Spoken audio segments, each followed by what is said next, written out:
peace. You know far better than us that the world wasn't made for hatred and pain.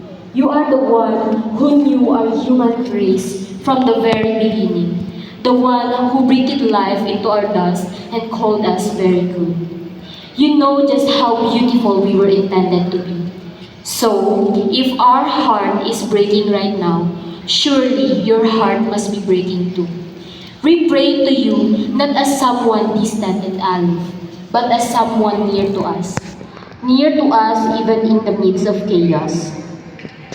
You are close enough to hear our broken whispers.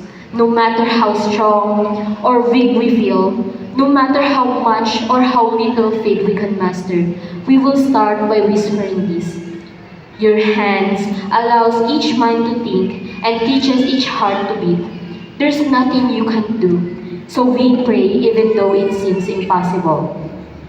Give us peace and unite us in peace. Help us see your face in the faces of the people around us. Give us courage to love one another even when love seems like a risk, even heavily risked by the mental health problems. Give us compassion for those who are unlike us. Teach us to listen to those who we disagree with, to hear stories that make us uncomfortable. Heal the hatred in the world around us by healing our own hearts first. We want more than a temporary ceasefire of our own making. We want true peace, lasting peace. If tragedy and chaos persist, keep us from apathy. Give us a heart that loves deeply enough to break again and again. Give us a passion for peace that only burns brighter as the time goes by.